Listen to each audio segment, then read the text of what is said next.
We know that a brilliant Chinese civilization developed along the banks of the Yellow River 4,000 years ago. But what do we know about the vast lands to the west of the Great Wall?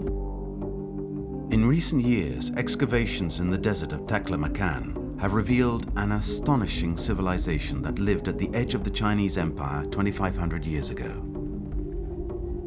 The recent discovery of mummies has come to confirm the existence of a people of the desert. Who were they? Were they settlers or nomads?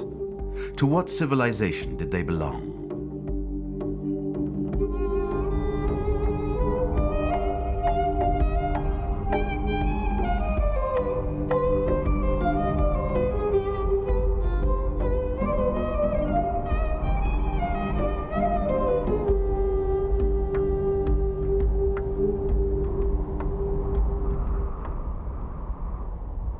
The Taklamakan, a real sensation of being at the end of the world, awaits the traveler who ventures into this violently sand-swept desert. With a name that means the land of no return, it has always terrorized the caravans that had to cross it to reach China, India, or Persia. A relief map shows to what degree the destiny of this region has been shaped by its geography. In the center, the Taklamakan, a basin 1,000 kilometers long by 600 wide, extending from the Gobi Desert and surrounded by mountains that are among the highest and most inaccessible in the world. Torrents flood the slopes of the glaciers, which culminate at a height of more than 7,000 meters, carving out dizzying gorges.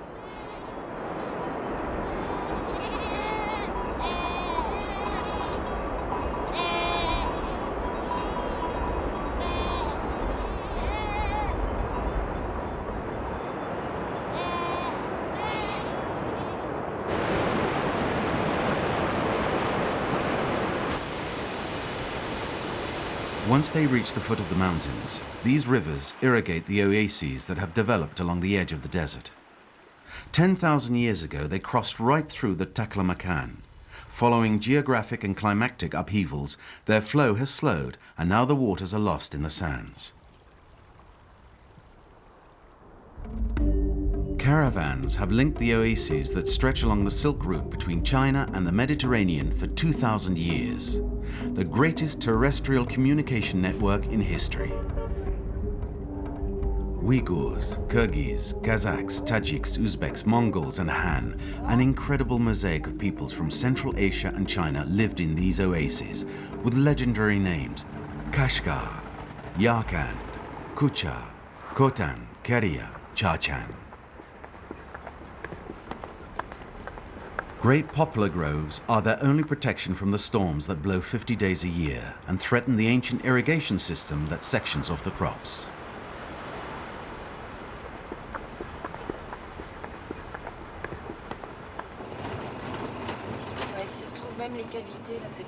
Corinne de Ben-Francfort, a French archaeologist and China specialist, fell in love with this region 20 years ago. So she decided to devote herself to the study of the periods that precede the Silk Route, of which we know practically nothing.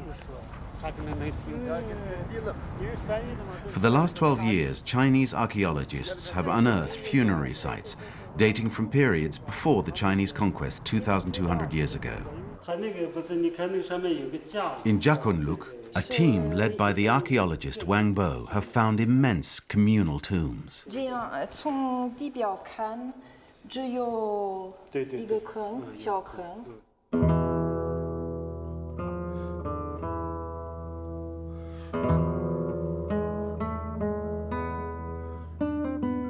But to which culture do these dead belong? Without any signs of a habitat to attach them to, their interpretation remains difficult and incomplete.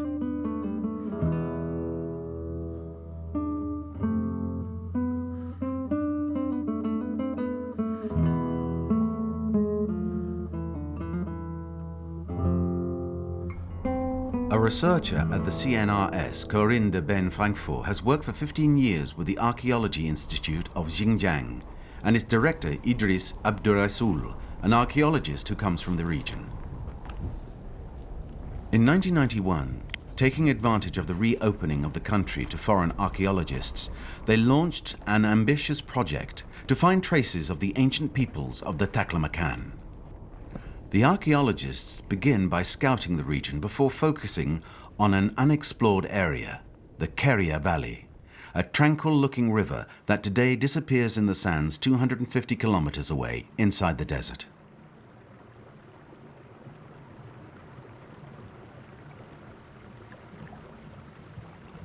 The study of the environment threatened by the dunes led Corinne and Idris to the conclusion that population zones were always concentrated in the deltas.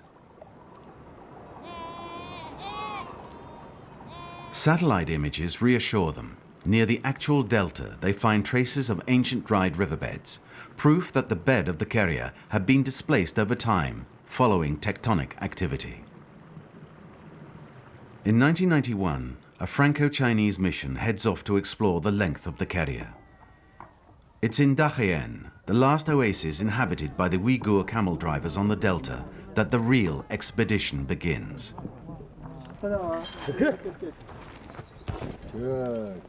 The team of archaeologists leaves in autumn, the only season that is favorable for digging the desert, where extreme temperatures prevail.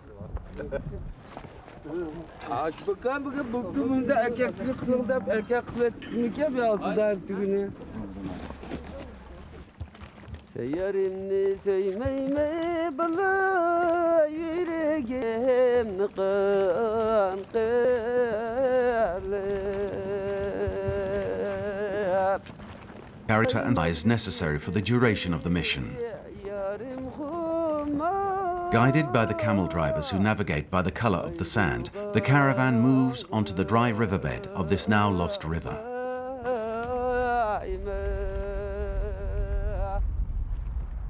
The archaeologists must master this unfamiliar ocean of dunes, where so many caravans have vanished without a trace. They decide to try to find Caradong, an ancient city buried under the sand, with the help of cartographic data dating from the beginning of the last century. Sven Hedin, a Swedish geographer, already traveled the region at the end of the 19th century. At that time, the Silk Route began to attract explorers searching for signs of Buddhism and archaeological treasures. Financed by powerful Westerners who had their sights on these unknown lands, these pioneers did not flinch at confronting the Taklamakan. But having underestimated the dangers of the desert, Hedin was met with horrible storms during the course of his first expedition, and 2 of his companions perished en route.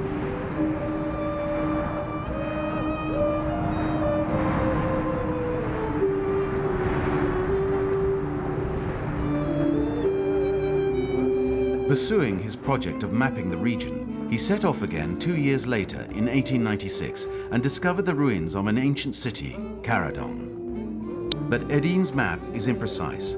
After a month of prospecting in vain, the Franco-Chinese mission is on the point of giving up. At the last minute, a Uyghur shepherd gives them directions to the route to Caradong, the phantom city described by Hedin. A few dried pieces of wood resembling grimacing skeletons are all that remains of this great oasis of the 3rd century AD, on the route linking the north and the south of the Taklamakan.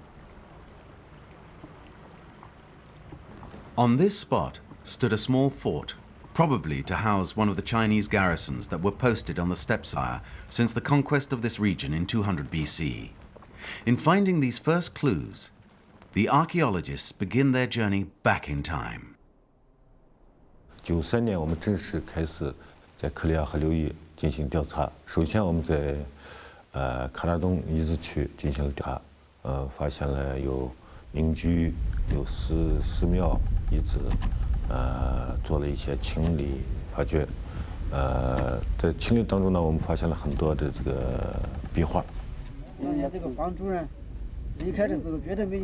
A displacement of the dunes brought to light the foundations of 2 small sanctuaries.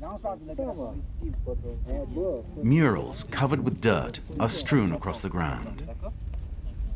A quick examination confirms that they are Buddhist paintings from the beginning of our era, the oldest ever found in China. The archaeologists know that they will be lost if they are not removed. There are signs of pillaging, and even if the gold diggers don't return, they'll soon be buried by the wind.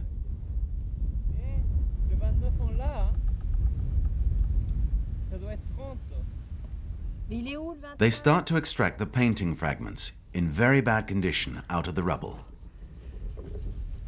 It's painstaking work. They have to be careful. Ok.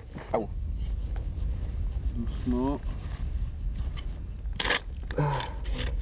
Ah.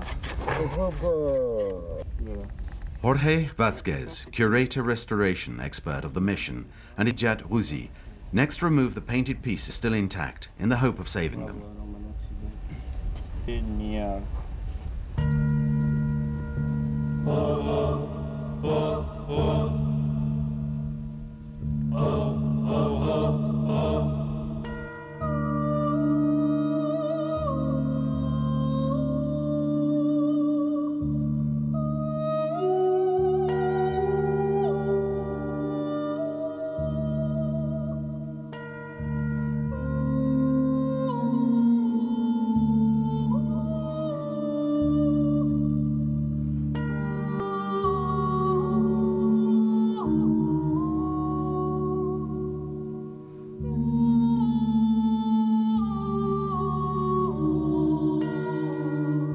After months of restoration work resembling an impossible puzzle, the result is astounding. Faces of the Buddha emerge from chaos in the wake of nearly 20 centuries of neglect.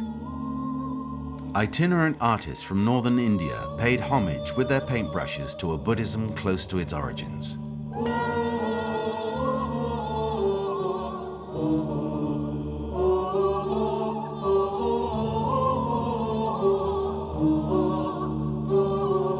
Another scientific feat, the rebuilding of the sanctuaries.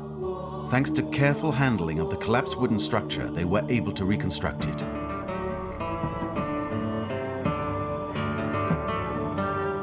At the time of the Buddhist expansion toward China, such sanctuaries must have existed in all the oases of the Silk Route, facilitating exchanges and the mixing of men, raw materials and ideas.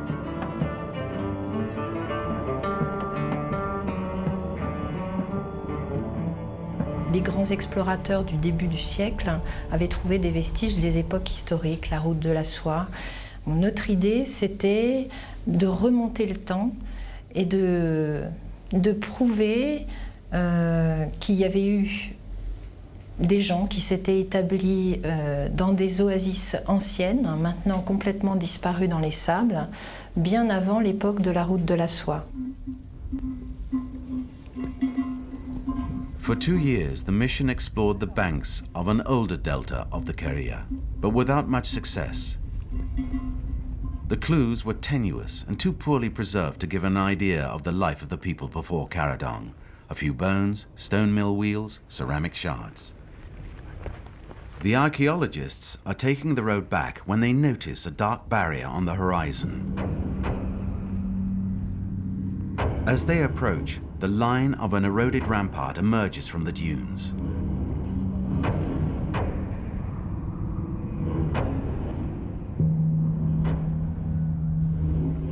Le grand moment, ça a été la découverte de Jumbulakum.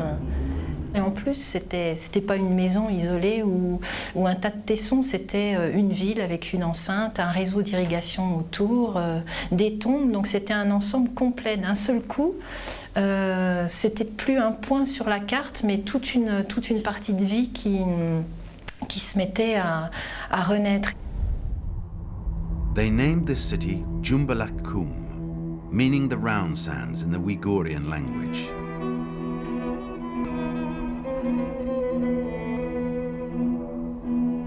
It's a site from the middle of the first millennium BC, nearly 800 years before Caradong. This extraordinary discovery opened a window onto an unknown past. The following days, a raw brick rampart several meters high and 2 enormous doors emerge from the sands.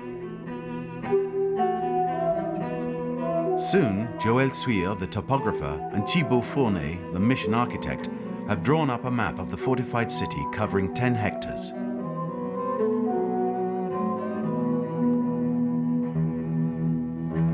Traces of ancient irrigation canals show an unexpected mastery of agricultural techniques well before the Chinese conquest.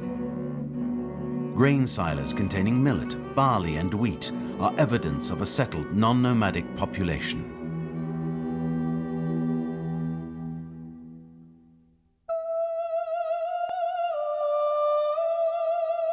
Within the walls, the archaeologists find the tool of farming and domestic life.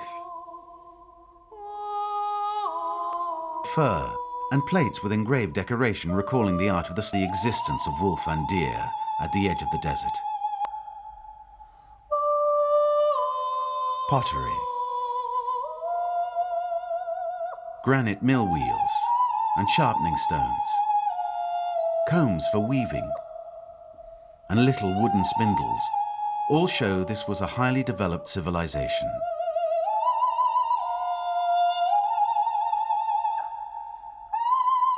Even if time has tarnished their appearance, the finesse of the rarity of their imperfections and the variety of colors testify they were master weavers.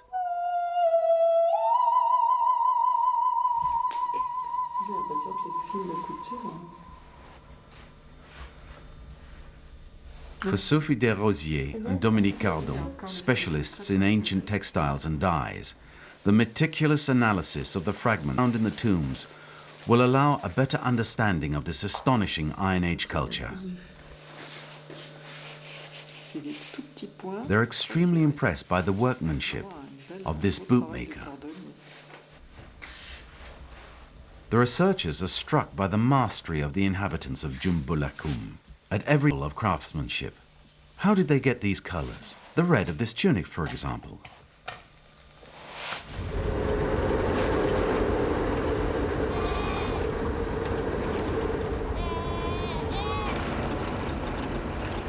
Corinne, Dominique and Sophie decide to find out if the former inhabitants of Keria shared their know-how with other communities.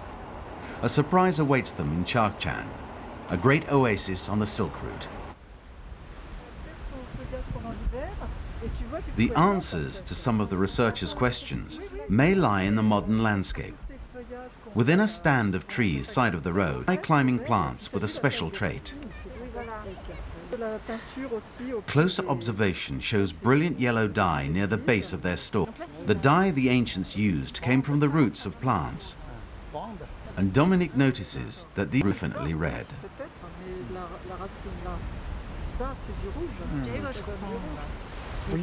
This madder root, used by dye makers and cultivated from Central Asia to Europe, allowed the inhabitants of the desert to obtain certain reds, still as vibrant as they were 25 centuries ago.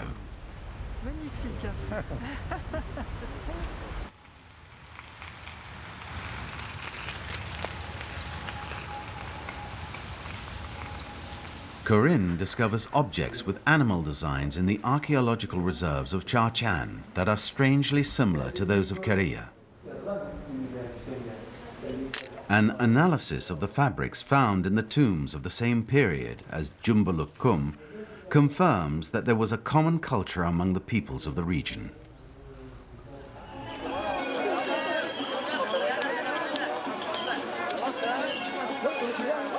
In the bazaar, they find natural dyes that could have been in use 2,500 years ago.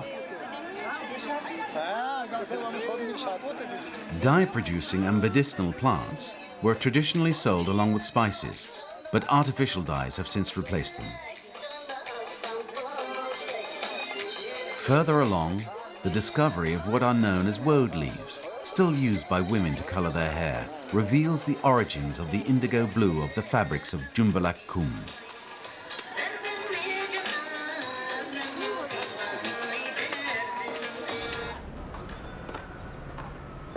In Khotan, silk cocoons are unwound by hand at home, just as in the distant period of the Silk Route.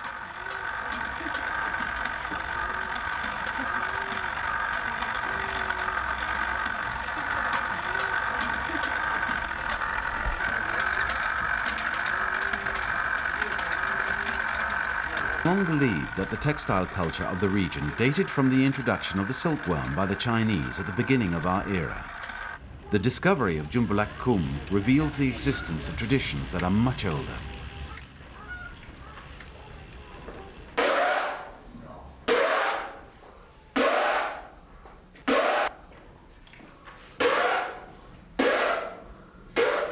Local craftsmen still weave materials of ikat, the local silk, using crafts that have not changed for thousands of years.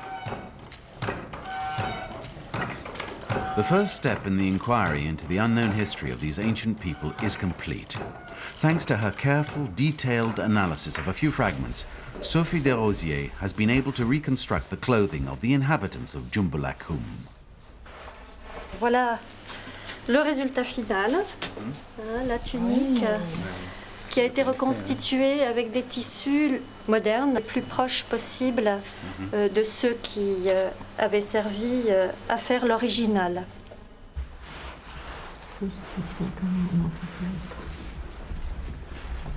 A large shroud made of serge found in one of the graves intrigues the researchers. Two skeletons, buried head to foot with arrowheads alongside.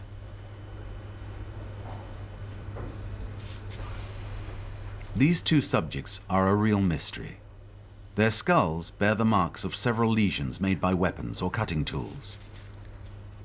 Perhaps they were executed. But by whom? How? Why? The researchers have no answers for the moment.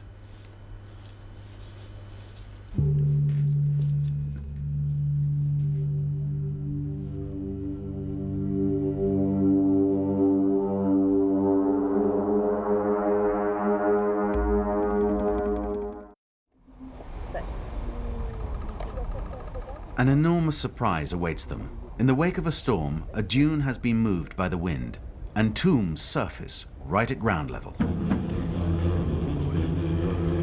One reveals its precious contents, the corpse of a mummy that seems to be intact. A few meters away, Idris and Corinne discover other tombs.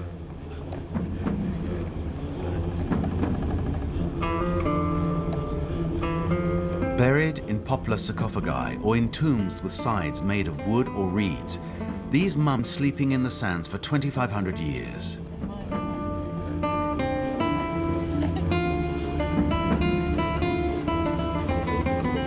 The archaeologists have finally found the ancient inhabitants of the desert that they have been looking for these past 10 years.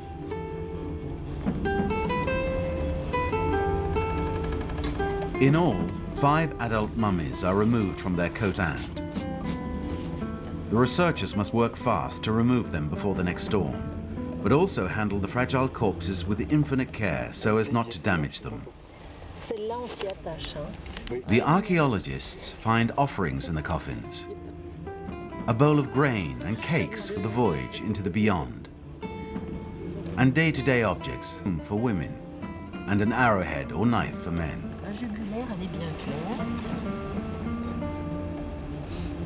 A red shroud, sometimes decorated with glass beads, hides their faces. These mummies wear mittens and fur-lined coats, as though burial took place in winter.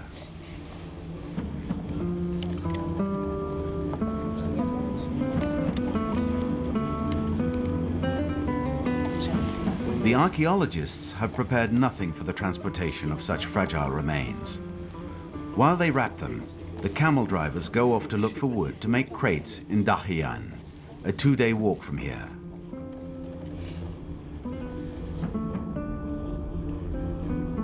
At the end of this exhausting mission, the caravan crosses the desert once again with its precious cargo for a 2,000-kilometer journey by camel and truck to the regional capital.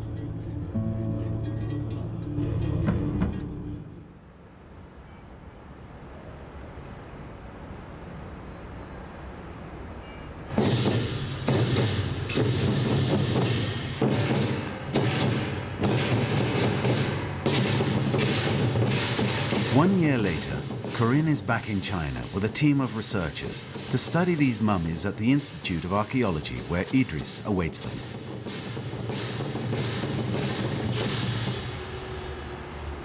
For the first time ever, the scientists will be able to study Iron Age people taken from a city they lived in, the very city the scientists had discovered.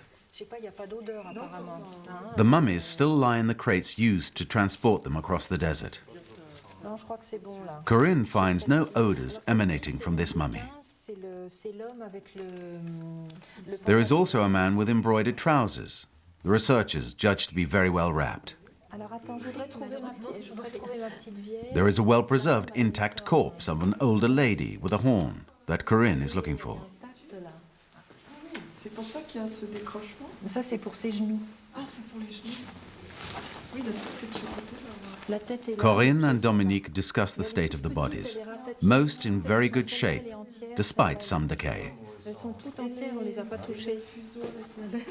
Le fuseau avec la laine, il est quelque part là-dedans aussi. Je voudrais voir. Ah oui, donc il y a tout l'ensemble. Non, ça a l'air bon. Satisfied with how well these mummies are preserved, the team sets to work. Ne t'inquiète pas, il y a du coton en dessous. Il y a une mousse.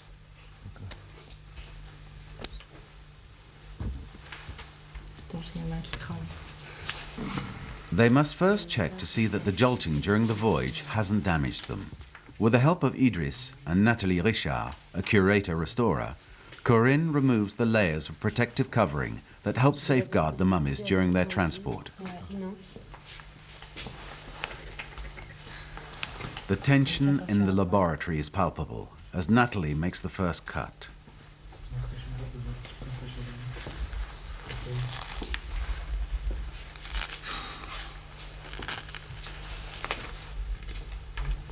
The better preserved the bodies, the more clues these researchers hope to recover. Ça a bien tenu, hein, dis donc, pendant le voyage. To everyone's great relief, this mummy survived the camel trek like a true adventurer.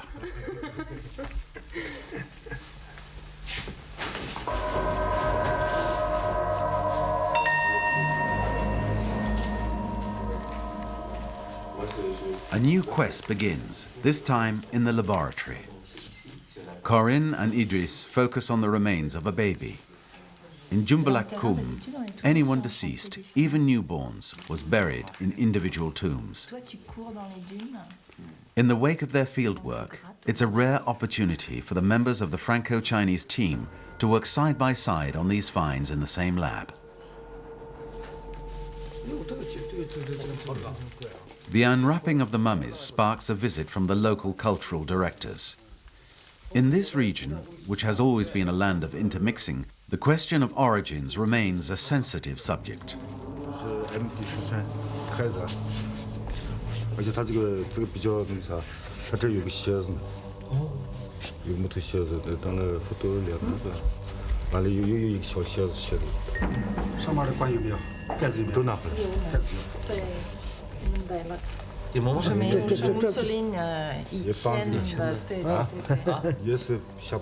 The first mummy is a man of about 30, buried in the trunk of a whole poplar that's been dug out. In a region where wood has always been scarce, this form of burial seems to be a sign of privilege.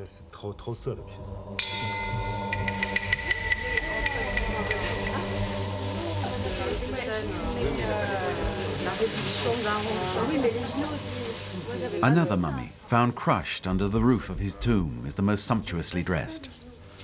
This tall man is wearing a beautiful fur-lined coat in several colors of leather, with a patchwork belt and magnificently embroidered trousers. Even the researchers seem impressed by this ancient fashion statement. Little glass beads have been sewn on his shroud. Everything about him indicates that he is an important personage and suggests that Jumbalak Kum society was hierarchical. These mummies are laid on their backs, like most found in Taklamakan, with their capped heads resting on a pillow of vegetable fibers. But unlike most, these have red shrouds sewn on their caps to hide their faces. This one belongs to a young adult, about 25 years old.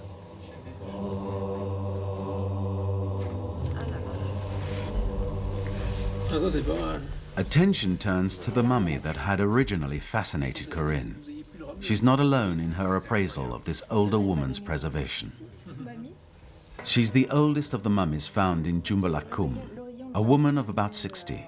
it's an exceptional age for this population. Her copper diadem and splendid coiffure, held in place by a long metallic horn, surely indicates that she was someone of influence. The researchers want to try to remove her veil, but it's not an easy task. They move it aside just a bit to have a look at the woman's cheekbones. But it's clear to all, this is going to take a great deal of preparation.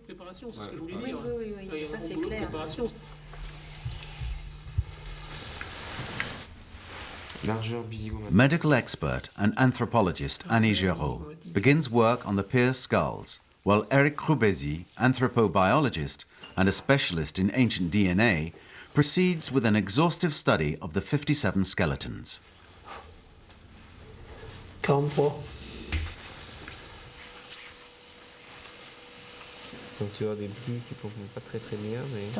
Meanwhile, back in the other laboratory, work on the mummies continues.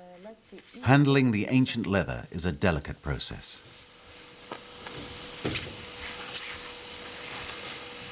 The fur coats and boots worn by these mummies confirms Eric's theories. The inhabitants of Jumbalakum were leather workers. A little vacuuming is necessary to really see the structure of the clothing. Bernadette Robbe, a fur and skin specialist of the civilizations of the Great North, thinks these desert people were experts in the subtle art of tanning. On se rend compte que vraiment ils avaient une connaissance complète des matériaux. Ils allaient très loin dans la technique, ils font des points extraordinaires. Mais au niveau des peaux et fourrures, ils jonglent absolument sur toute la gamme. Ils arrivent à faire des décorations probablement avec du loup, pour ce qui est la partie toute fine noire. Donc vraiment une connaissance fine. Et puis les teintes, les couleurs et les poils courts d'autres animaux pour faire justement des contrastes de couleurs et de raffinement des choses. It's a sense of refinement confirmed by the clothing of the crushed man. His embroideries show great finesse in their weave and impress the researchers by the beauty of their colors and motifs. Scrolled leafy designs inspired by Achaemenid Persia remind them of the frozen tombs of the Altai, the country of the Scythians, 1,200 kilometers further north.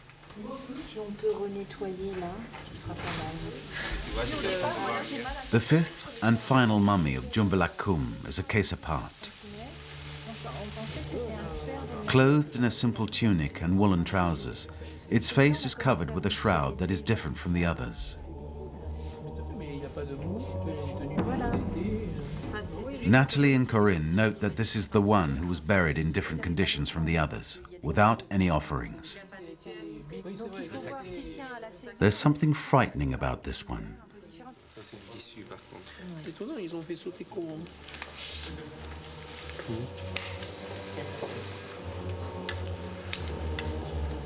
The impressive number of his fractures intrigues the anthropologists. The mood is sober as the researchers evaluate what likely happened to this man. The impacts show that he was severely beaten. Not only were his limbs broken, but they are scarred by sharp tools, as if they wanted to cut him to pieces. He had clearly been tortured to death. With the help of an endoscope inserted in the clothing, Annie finds other fractures.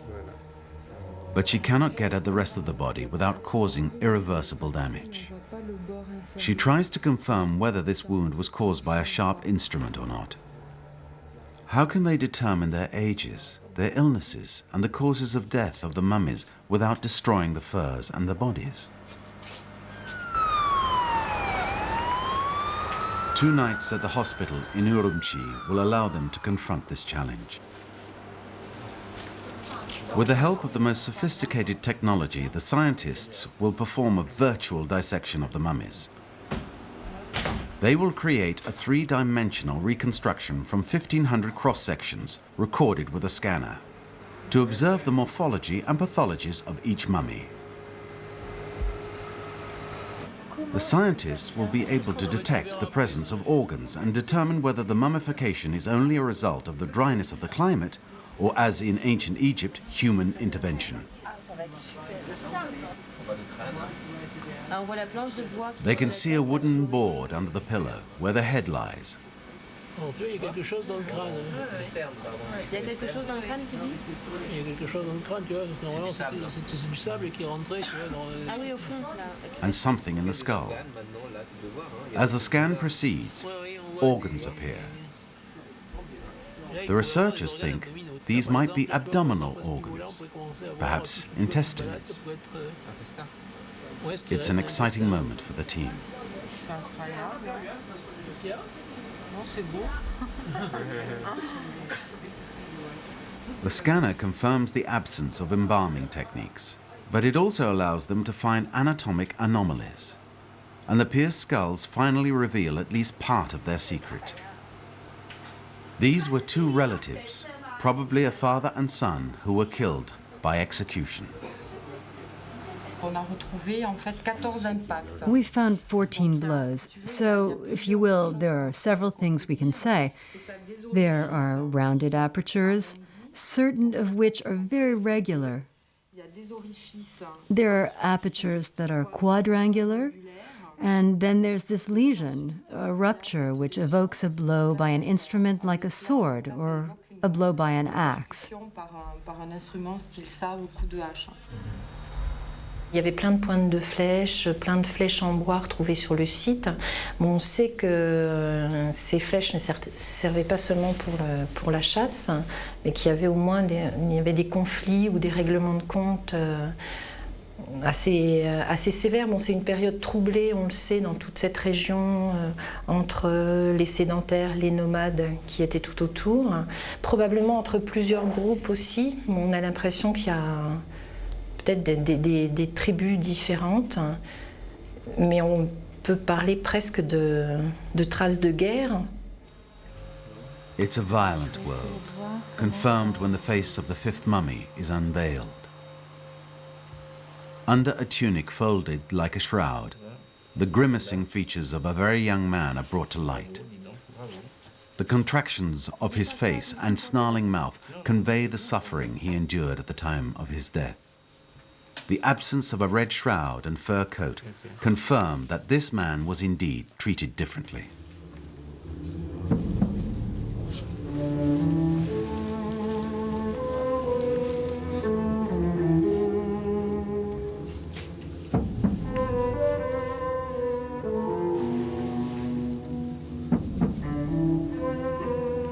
For the team gathered around his bedside, there is little doubt that this adolescent did not die in combat, but that he was tortured.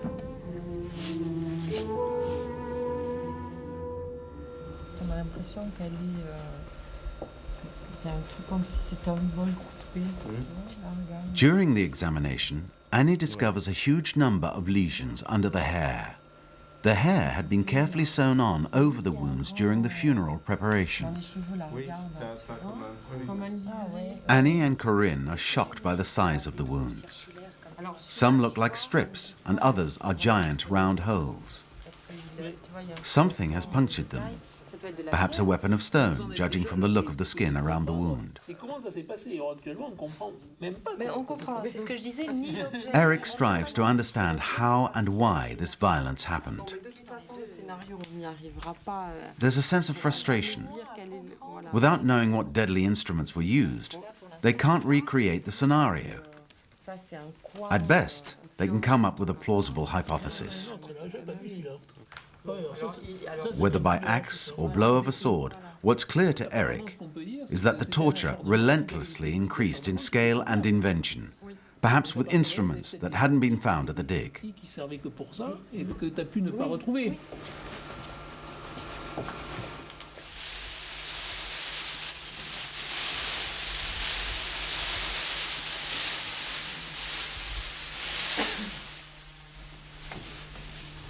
Il aurait eu d'abord une série de traumatismes devant, sur les genoux, sur le crâne, et ensuite on le retourne, on frappe sur les cuisses et la partie postérieure de l'occipital. Si on imagine le scénario le plus court, parce qu'on a pu aussi le tourner dans un sens, puis dans l'autre, etc. Mais sur le scénario le plus court, c'est ça. Et encore une fois, avec plusieurs intervenants et plusieurs objets. Donc c'est des cas d'acharnement, si tu veux, sur un sujet. On ne peut pas savoir ce que c'est, mais peut-être il avait, si tu veux, il fallait le punir, mais plus que le tuer. Donc, et plusieurs personnes sont intervenues. Ça peut se passer dans certaines communautés, s'il enfreint certaines règles. Tu sais, chacun doit donner son... Un coup. Chacun doit donner son coup.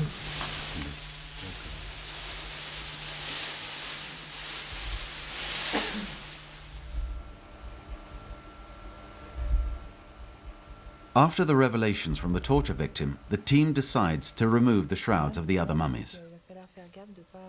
They have to be careful not to remove any skin by accident. Like a door shutting on them, the last thing to be placed on the deceased was a shroud of red cotton. It marked the passage from the world of the living to the world of the dead and was placed at the close of funeral preparations. Je ne savais pas si la peau serait conservée. J'espérais trouver des traces de la préparation du corps, en fait, de la toilette mortuaire. Alors que là, l'étoffe a laissé une certaine humidité sur les chairs qui finalement finissent par former plus qu'un avec le tissu.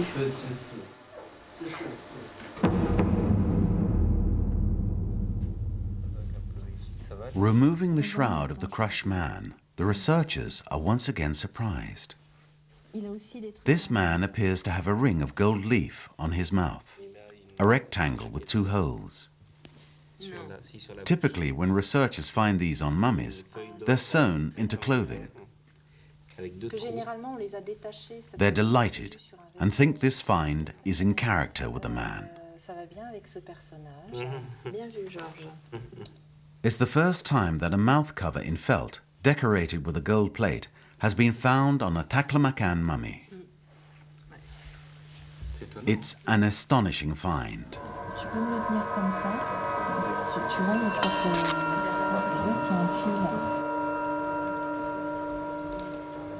Next, they'll study the older woman.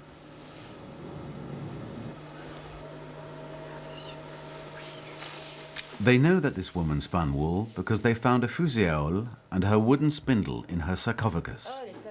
But the wear of her teeth also reveals that she worked with leather as well. There's a line going up to the eye and nose. And at first, Corinne thinks her cheek has been tattooed. But no, it's only paint.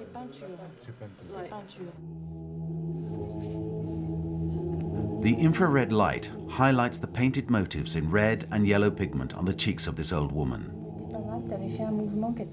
They are geometric designs in the shape of chevrons and streaks. On the temples of 2 other mummies, a kind of coiling can be seen. Tattoos that have been half erased. Do these paintings concern the world of the dead or the living? The mummies of Charchan, contemporaries of those at Jumblakum, attest that this practice of painting was shared among the peoples of Taklamakan. Their motifs once again recall those of the frozen tombs of the Altai and underscore their relationship to the Scythians. But their symbolism remains elusive. Did they illustrate a particular status of these individuals, or were they made to protect them after death? In Shubishu, offerings of grains and meat found in the tombs of the same period confirm that these people of the desert were settled farmers and herders, but also horsemen and hunters, and they lived alongside the nomads traveling across the Taklamakan, people from whom they needed to defend themselves. A world of diverse ethnic origins emerges, covering a huge area from the desert to the steppes of the Altai and Mongolia. Les grandes discussions, c'est toujours est-ce que ce sont des Européens, est-ce que ce sont des Chinois, etc. Et pendant longtemps, on considérait qu'il n'y avait pas de caractère asiatique chez ces sujets.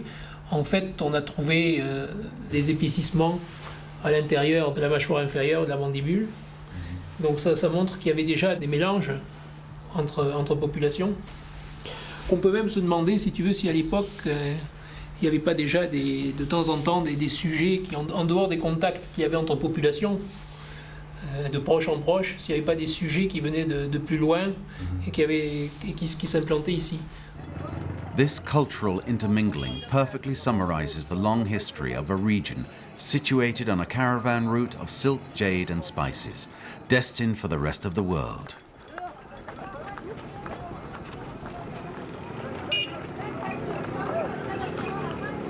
A land in perpetual contact with nomadic tribes and the great neighboring empires of China and Persia, where numerous ethnic groups have always coexisted.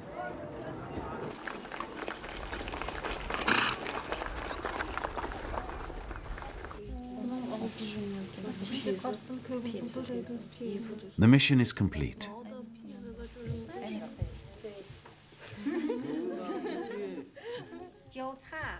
The Uyghur women who work in the museum have been invited to see the mummies before they are preserved in darkness, waiting for a future restoration mission to reawake them.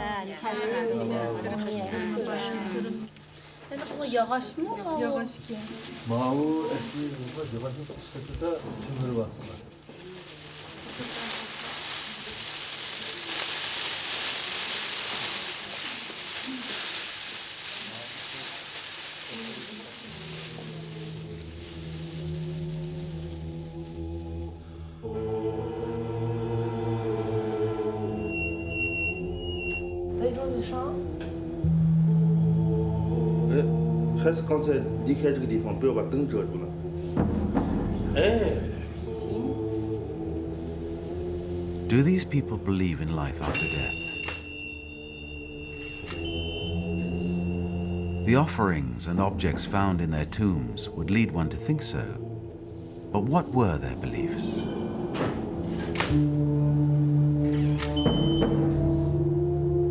There is still a lot to discover about the inhabitants of the desert. But thanks to the 5 mummies of the Keria, they now have a face and history that the researchers are beginning to decipher.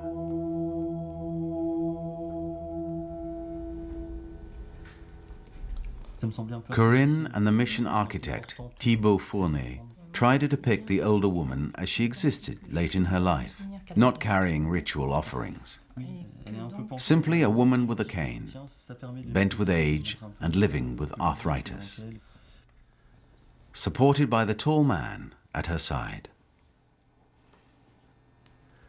This is how Thibaut imagines the inhabitants of Jumbalakum looked like. Je le ferai un peu plus rouge, peut-être. Lui aussi, les traces de tannage, le truc. They discuss who this individual might have been. Probably not a leather worker, according to Corinne. He was more likely a wealthy farmer or the head blacksmith, perhaps even a horseman or hunter. Cavalier, chasseur.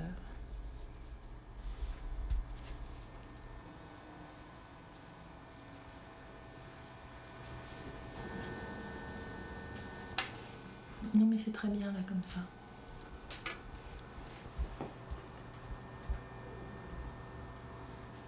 Through the brush of the painter, the mummies become characters that take us back to the world of ancient Keria.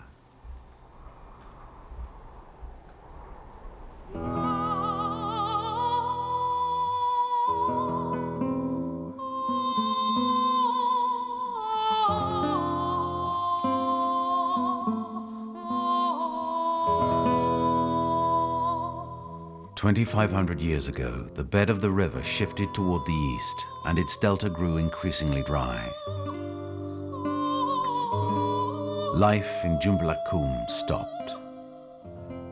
Now it's the quest for the origins of its inhabitants that the archaeologists want to explore." Le futur, c'est avant Jumbalakum, c'est les ancêtres des gens de Jumbalakum ou les gens qu'ils côtoyaient.